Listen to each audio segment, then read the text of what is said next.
नमस्ते नेपाल अनलाइन स्कुलमा यहाँलाई हार्दिक स्वागत छ। आज हामी प्रेजेन्ट कन्टिन्युअस र प्रेजेन्ट सिम्पलको केही थोरै डिफरेन्स हेरेर तिनीहरूको चाहिँ एउटा एक्सर्साइज गर्छौँ है। ल हामी सुरु गरौँ। फर्स्टमा त प्रेजेन्ट कन्टिन्युअस छ। प्रेजेन्ट कन्टिन्युअस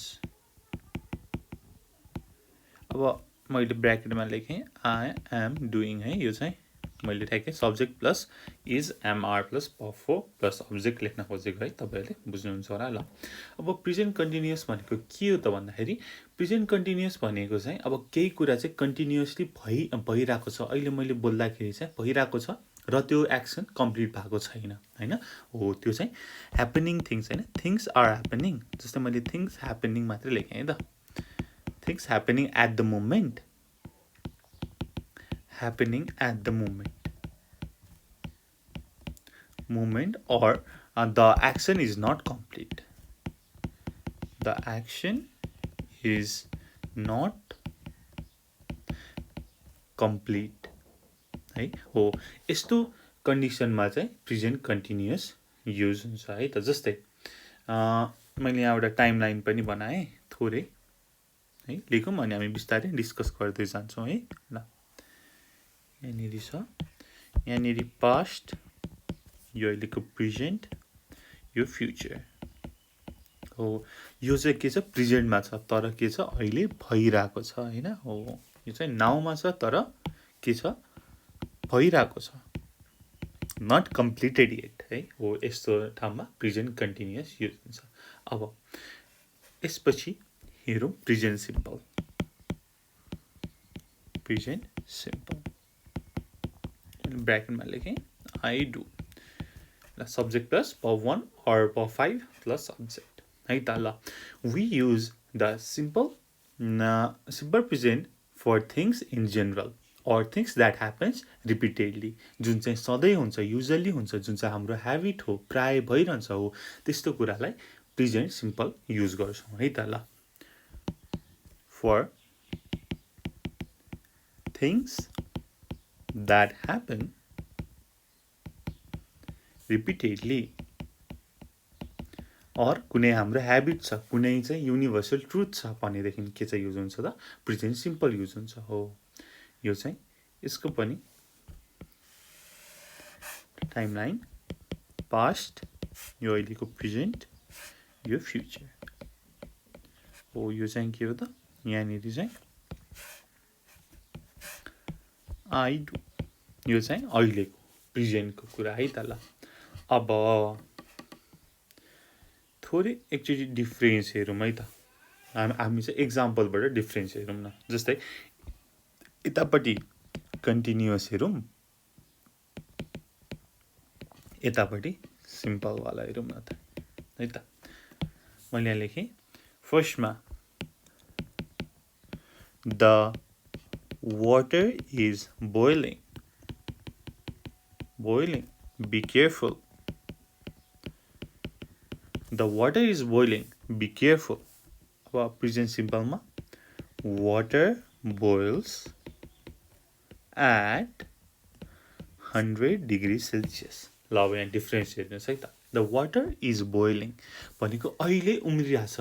बी केयरफुल, सावधान हो, पानी उम्लिरहेको छ भनेर भनेको छ है। ल यतापट्टि के छ water boils at 100 degree Celsius. पानी 100 डिग्री तापक्रममा उम्लिन्छ। यो त हाम्रो चाहिँ सधैँ हुने चिज हो नि त। कहिले चाहिँ 100मा, कहिले 80मा, कहिले चाहिँ 20मा उम्लिने होइन नि त। हो यो चाहिँ सधैँ हुने होइन। यो चाहिँ रिपिटेडली हुने कुरा चाहिँ यो त युनिभर्सल ट्रुथ हो। त्यही भएर यसमा सिम्पल प्रेजेन्ट युज भयो। तर water is boiling be careful भनेको त अहिले भइरहेको छ नि त। वाटर बोइल भइरहेको छ, वाटर बोइल भएर कम्प्लिट भएको नि छैन, वाटर फ्युचरमा बोइल हुनेवाला पनि छैन। वाटर अहिले at the present, at the मोमेन्टमा चाहिँ काम भइरहेको छ तर कम्प्लिट भएको छैन। हो यस्तोलाई चाहिँ हामी प्रेजेन्ट कन्टिन्युअस युज गऱ्यौँ। ल अब अर्को एउटा डिस्कस गरौँ है।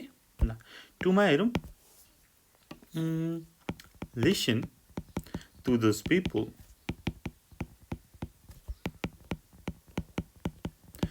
what language are they speaking? What language are they speaking?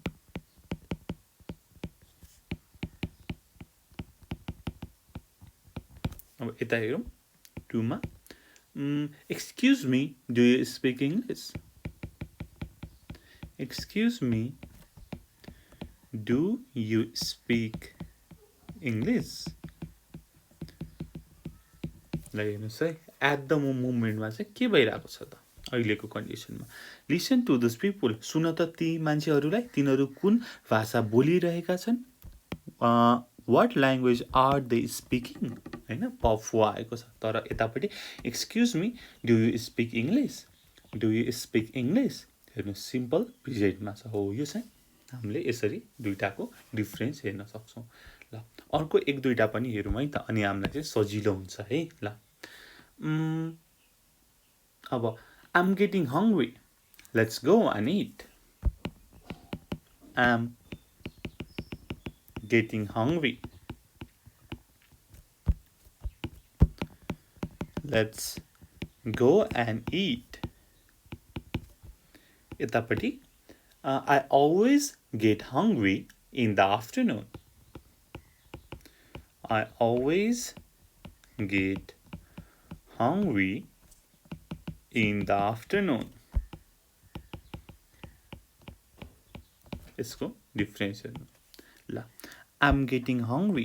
I am getting hungry. Let's go and eat. I always get hungry in the afternoon. यहाँनिर I'm getting hungry भनेको अहिले प्रेजेन्ट मोमेन्टमा चाहिँ मलाई भोक लागिरहेको छ जाउँ खान जाउँ भनेर भनेको छ होइन मलाई चाहिँ यो चाहिँ दिउँसो पनि लागेको होला भोक बेलुका पनि लागेको होला बिहान पनि लागेको होला होइन भनेको एट द प्रेजेन्ट मोमेन्ट मलाई भोक लागिरहेको छ मेरो भोक मेटिएको छैन मलाई भोक लागिरहेको छ मैले खाना पाएको छैन तर यतापट्टि के छ त I always get hungry in the afternoon always जुन चाहिँ कुरा हामीले माथि यहाँनिर भन्यो जुन चाहिँ कुरा रिपिटेडली हुन्छ हो त्यो चाहिँ के अरे सिम्पल प्रेजेन्टमा राखिन्छ भनेर हामीले भनेका छौँ so I always get hungry in the afternoon ठिक छ ल अब अर्को एउटा इक्जाम्पल 4 मा I'm busy. What are you doing? I'm busy. भनेर एले भन्यो मानौँ न होइन अब बीले के छ भन्यो What are you doing?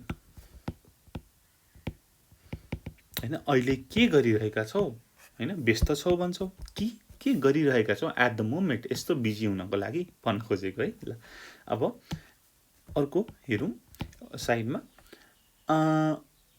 What do you usually do at weekend? What do you usually do at weekends? तिमी प्राय विकेन्ड्समा बिदामा के चाहिँ गर्छौ भनेर भनेको छ हैन हो यहाँ चाहिँ के छ What do you usually do at the weekend? तिमी प्राय है यहाँनिर के आएको छ भन्दा युजुअली आएको छ जुन चाहिँ रिपिटेडली हुन्छ तपाईको चाहिँ एक प्रकारको ह्याबिट छ तपाई चाहिँ प्राय गरिरहनुहुन्छ त्यहाँ चाहिँ के छ सिम्पल प्रेजेन्ट लागेको छ यतापट्टि तर यता एम बिजी भनेर एले सोधेको छ बीले के छ भने व्हाट आर यु डुइङ तिमी के गर्दै छौ हैन अहिले के चाहिँ गर्दै छौ बिजी हुनको लागि अहिलेको कुरा सोधेको छ हैन तर त्यो चाहिँ कम्प्लिट भएको छैन उ चाहिँ केही काम गरिरहेको छ उ चाहिँ बिजी भइरहेको छ है त ल यसरी हामीले डिफरेन्सहरु हेर्न सक्छौं अब ल अब यस्तै गरी नेक्स्टमा हेरौँ we use the continuous for temporary situation जुन चाहिँ हामीले टेम्पोररी कुरा गर्नु पर्यो त्यहाँनेरि प्रेजेन्ट कन्टिन्युअस युज हुने गर्छ है त जस्तै मैले यहाँ लेखे भने सजिलो हुन्छ नि त हैन ल for temporary situation जस्तै जुन चाहिँ तपाईले काम चाहिँ गर्नुभयो तर एकदम सर्ट समयको लागि एक्जाम्पलमा लेखे मैले I'm living with some friends until I find a place of my own. I'm living with some friends until I find a place of my own. म मेरो साथीहरुसँग बसिरहेको छु जबसम्म मैले आफ्नै ठाउँ पाउँदिन आफ्नै प्लेस हैन रहनको लागि आफ्नै प्लेस पाउँदिन म चाहिँ बसिरहेको छु am living with some friends म चाहिँ केही साथीहरूसँग बसिरहेको छु त्यो चाहिँ कम्प्लिटेड भएको छैन म त टेम्पोररी बसेको हो हुन चाहिँ सर्ट टाइमको लागि बसेको हो तर अहिले पनि बसिरहेको छु प्रेजेन्टमा पनि त्यो काम भइरहेको छ हो त्यो चाहिँ अब हामीले टेम्पोररी सिचुएसनको लागि प्रेजेन्ट कन्टिन्युअस लगायौँ अर्को इक्जाम्पल हेरौँ यसले भन्यो you are working hard today you're working hard today. We reply, yes, I have a lot to do. अब तपाईले चाहिँ अब कुनै दिन चाहिँ सर म्यामहरूले चाहिँ धेरै होमवर्क दिनुभयो भने धेरै गर्नुहुन्छ नि त हैन गरेको गर्नुहुन्छ नि त हैन हो त्यस्तै त्यो चाहिँ तपाईले सधैँ त गर्नुहुन्न नि कुनै दिन मात्रै हो टेम्पोररी सिचुएसनको लागि मात्रै yes you are working hard today temporary situation यो चाहिँ उसले चाहिँ सर्ट टाइमको लागि मात्रै यो हार्ड वर्क गर्छ हैन भनेको भोलिदेखि नगर्ला पर्सिदेखि नगर्ला तर जबसम्म उसले त्यो काम सकाउँदैन त्यो त अहिले भइरहेको छ हो त्यो चाहिँ प्रेजेन्ट कन्टिन्युअस भयो सिमिलरली अब फर यहाँनिर तल मैले लेखेँ फर प्रेजेन्ट सिम्पल हामीले चाहिँ यहाँनिर टेम्पोररी सिचुएसन भनेको जस्तै यहाँनिर चाहिँ for permanent situation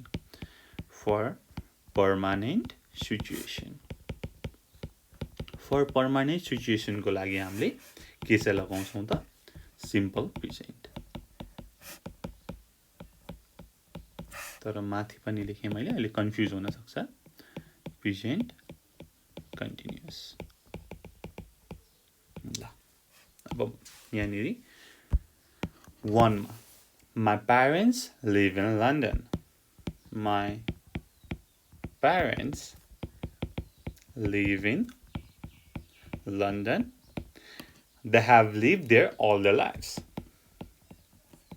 They have lived there all their lives. हो यो चाहिँ के छ पर्मानेन्ट कुरा छ हैन हेरौँ एकचोटी राम्रोसँग My parents live in London भनेको लङ टाइमको लागि छ नि त यो चाहिँ लङ टाइमको लागि कन्टिन्यू भएको छ plus it is a permanent situation so हामीले यहाँनिर सिम्पल प्रेजेन्ट युज गर्यौँ यस्तै गरी सेकेन्डमा पनि एउटा हेरौँ Ram isn't lazy he works hard most of the time Ram isn't lazy he works hard most of the time Ram अल्छी छैन ऊ प्राय वर्क हार्ड हैन आफ्नो काम चाहिँ मेहनतले गर्छ भन्न खोजेको हैन he works hard most of the time तर माथि हेर्नुस् है यहाँनिर हेर्नुस् के चाहिँ छ त ऊ चाहिँ आज मात्रै चाहिँ एकदम मेहनतका साथ काम गरिरहेको छ हैन you are working hard today आज मात्रै तर तल के छ त ऊ चाहिँ सधैँ he works hard हो यो चाहिँ पर्मानेन्ट सिचुएसनको लागि यो चाहिँ लामो समयसँग कन्टिन्यू भएको छ नि त रामले he works hard हैन तर माथि के छ त फर टेम्पोररी सिचुएसन फर आजको लागि मात्रै हो यस्तोको लागि चाहिँ हामीले डिफरेन्स हेर्न सक्छौँ है ल अब अर्को पनि एउटा सानो अर्को रुल भनौँ कि डिफरेन्स भनौँ जे होस् है ल I always do र am always doing हैन अब डुको ठाउँमा जे पनि हुन सक्छ गो इट वाट एभर हैन यो चाहिँ अनि डुइङको ठाउँमा इटिङ लुजिङ वर्किङ हरेक भर्बहरू आउन सक्छ है ल यसको एउटा इक्जाम्पल भन्दा पनि रुल जे भने पनि ल मैले लेखेँ I always do something भनेको के हो त भन्दाखेरि I do it every time यो चाहिँ simple present I do it every time है अब यसको एउटा example I always go to work by car I always go to work by car है त यो चाहिँ जहिले पनि है I do it every time जहिले पनि म काममा जाँदाखेरि कारबाटै जान्छु यो चाहिँ यहाँनिर चाहिँ के हुँदैन I'm always going to work by car हुँदैन है. So I always go to work by car. Similarly, यहाँनिर I'm always doing something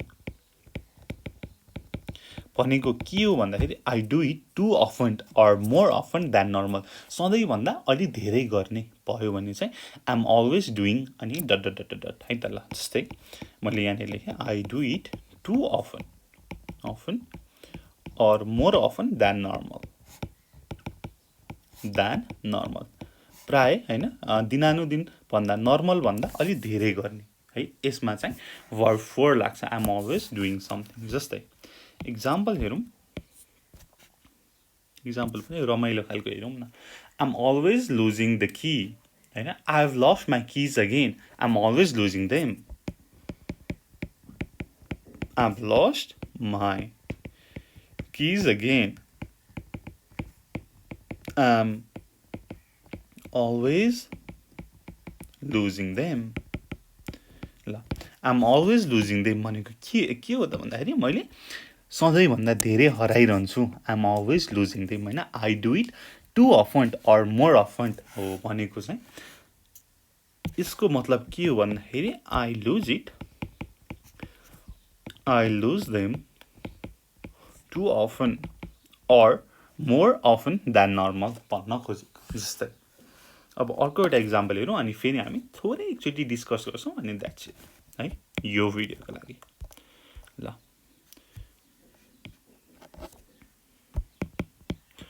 Paul is never satisfied. ऊ चाहिँ सन्तोष कहिले हुँदैन. Paul कहिले सन्तोष हुँदैन. He's always complaining. ऊ कम्प्लेन गरिरहन्छ, किचकिच गरिरहन्छ भनेको जस्तै. ल He's always complaining. तर तल हेरौँ. You are always looking at your phone.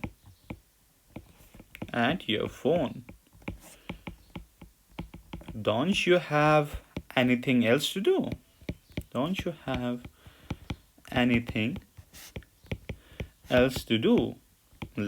Paul is never satisfied. He's always complaining भनेको he complains too much.